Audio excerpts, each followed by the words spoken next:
फिर जो चमत्कार हुआ, जिसे देखकर लोगों के पसीने छूट गए।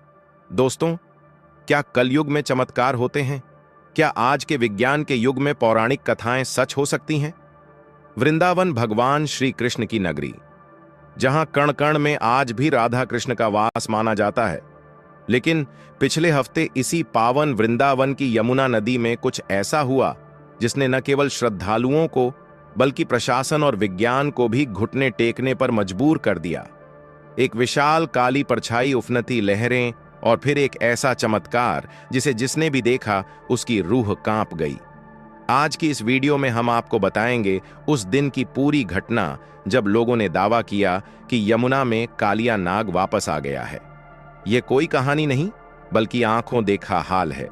तो दिल थाम कर बैठिए भक्तों, आधा अधूरा ज्ञान सुनना या छोड़ देना दुख और पाप का कारण बनता है। इसलिए इस घटना को अंत तक अवश्य देखें।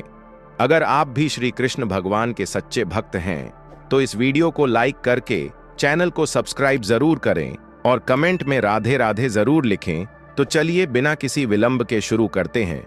जनवरी 2026 का महीना था। दिन सामान्य था। वृंदावन के केशी घाट पर शाम की आरती की तैयारियां चल रही थीं। हजारों भक्त यमुना मैया के दर्शन के लिए खड़े थे। लेकिन किसी को अंदाजा नहीं था कि शांत बहने वाली यमुना आज कुछ और ही संकेत दे रही है। वहां मौजूद एक पुराने नाविक, जिनका नाम हम सुरक्षा कारणों से दीनानाथ बता रहे हैं, उन्होंने सबसे पहले कुछ अजीब महसूस किया। दीनानाथ पिछले 40 सालों से यमुना में नाव चला रहे हैं। उन्होंने बाद में बताया कि उस शाम हवा अचानक रुक गई थी। हमेशा चहचहाने वाले पक्षी घाट से गायब हो गए थे। और सबसे डरावनी बात, यमुना का पानी जो आमतौर पर गहरा हरा दिखता है, वह उस दिन बिल्कुल काला हो गया था, जैसे उसमें स्याही घोल दी गई हो। शाम के ठीक 6:15 बजे जब आरती का पहला शंख बजा, तभी नदी के बीचों बीच पानी में एक हलचल हुई। यह हलचल किसी मछली या मगरमच्छ की नहीं थी। पानी के अंदर से बड़े बड़े बुलबुले उठने लगे और फिर पानी के अंदर एक विशालकाय आकृति रेंगती हुई दिखाई दी। घाट के किनारे खड़े कुछ पर्यटकों ने अपने मोबाइल कैमरे निकाल लिए। उन्हें लगा शायद कोई बड़ी मछली है।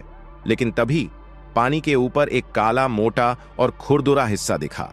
वह इतना विशाल था कि उसे देखकर एक पल के लिए लोगों की सांसें थम गईं।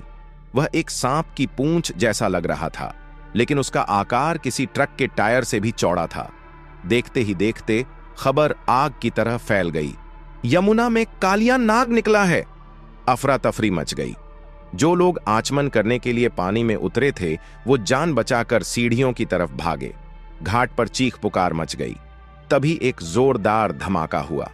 पानी की एक ऊंची लहर उठी, जैसे किसी ने नदी के अंदर बम फोड़ दिया हो। और उस लहर के बीच से जो दिखा, उसने विज्ञान के सारे तर्क फेल कर दिए। पानी लगभग 20 फुट ऊपर एक विशाल 7 फन उठा। वह साफ दिख रहा था, लेकिन वह आकृति पूरी तरह काली थी और उसकी 7 फन एक एक करके ऊपर आकर फुंफकार मार रहा था। फुंफकार इतनी तेज थी कि घाट पर लगे हैरान थे। लोग जय श्री कृष्ण चिल्लाते हुए पीछे हटने लगे। किसी को यकीन नहीं हो रहा था कि द्वापर युग का वह कालिया नाग, जिसे भगवान कृष्ण ने नथ कर भगा दिया था, क्या वह वापस आ गया है? और अगर हां तो क्यों? क्या कोई अनर्थ होने वाला था? सूचना मिलते ही स्थानीय पुलिस और गोताखोरों की टीम मौके पर पहुंच गई।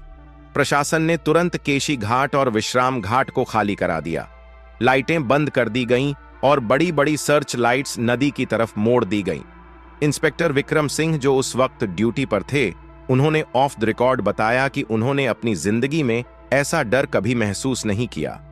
सर्च लाइट की रोशनी जब नदी के बीच उस जगह पड़ी तो वहां कुछ नहीं था। पानी एकदम शांत था। लेकिन रडार और सोनार इक्विपमेंट जो गोताखोर अपने साथ लाए थे, वो कुछ और ही कहानी कह रहे थे। सोनार पर एक बहुत बड़ी मूविंग ऑब्जेक्ट डिटेक्ट हो रही थी, जो नाव से भी बड़ी थी और नदी की तलहटी में तेजी से तैर रही थी। वैज्ञानिकों और जीव जंतु विशेषज्ञों को बुलाया गया। उनका कहना था कि यमुना में इतना बड़ा जीव होना नामुमकिन है, लेकिन वृंदावन के संतों का कहना था यह भ्रम नहीं, चेतावनी है। पूरी रात दहशत में गुजरी। किसी ने भी उस रात वृंदावन में चैन की नींद नहीं ली। अगली सुबह ब्रह्म मुहूर्त सुबह 4 बजे यमुना घाट पर पुलिस का कड़ा पहरा था। लेकिन कहते हैं ना, जिसे भगवान दिखाना चाहें उसे कोई रोक नहीं सकता। अचानक पूरे वातावरण में बांसुरी की मीठी आवाज गूंजने लगी। यह आवाज किसी स्पीकर से नहीं आ रही थी, बल्कि ऐसा लग रहा था जैसे हवाओं में घुली हो। पुलिस वाले भी हैरान होकर इधर उधर देखने लगे और ठीक उसी वक्त वह घटना घटी जिन्होंने देखा वो आज भी सिहर उठते हैं। यमुना के बीचों बीच पानी का एक भंवर बना और उस भंवर से वह विशालकाय नाग धीरे धीरे ऊपर उठा। इस बार वह और भी विशाल लग रहा था। उसके कई फन दिखाई दे रहे थे। 1 नहीं, 2 नहीं, बल्कि 7 फन पुलिस ने अपनी बंदूकें तान लीं। लोग डर के मारे कांप रहे थे। सबको लगा कि अब तबाही मचेगी। वह नाग घाट की तरफ बढ़ा, तेजी से और तेजी से। लोगों की धड़कनें रुकने वाली थीं, लेकिन फिर वह चमत्कार हुआ जिसे देखकर लोग हैरान रह गए। जैसे ही वह विशालकाय नाग घाट की सीढ़ियों के करीब पहुंचा, उसने हमला नहीं किया, बल्कि वह रुक गया और उसने अपने 5 फन नीचे झुका दिए, जैसे वह किसी को नमन कर रहा हो। तभी यमुना के पानी से एक नीली रोशनी निकली।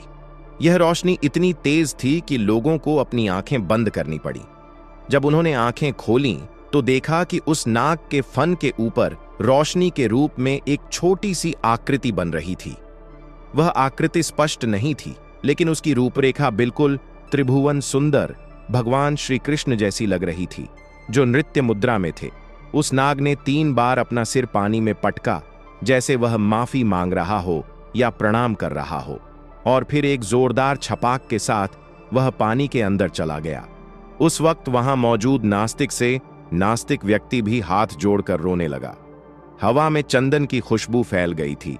जो पानी कल शाम काला हो गया था, वह अब एकदम साफ और निर्मल हो गया था। घटना के बाद वैज्ञानिकों की टीम ने यमुना के पानी के सैंपल लिए। रिपोर्ट में जो आया उसने फिर सबको चौंका दिया। वैज्ञानिकों ने पाया कि उस क्षेत्र के पानी में पॉजिटिव एनर्जी और ऑक्सीजन का लेवल अचानक 200 गुना बढ़ गया था, जो वैज्ञानिक रूप से असंभव है। सोनार में दिखी वह विशाल आकृति गायब हो चुकी थी। कहीं कोई निशान नहीं था।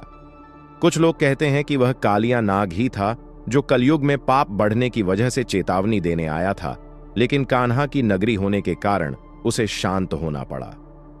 वृंदावन की गलियों में आज भी उस रात की चर्चा होती है। वह आकृति क्या थी? क्या सच में कालिया नाग वापस आया था, या वह यमुना मैया का कोई और चमत्कार था? सच्चाई जो भी हो, इस घटना ने एक बात साबित कर दी है कि दुनिया में कुछ शक्तियां ऐसी हैं जो हमारी समझ से परे हैं। जहां विज्ञान खत्म होता है, वहां से आस्था शुरू होती है। दोस्तों, आपकी इस पर क्या राय है? क्या आपने कभी वृंदावन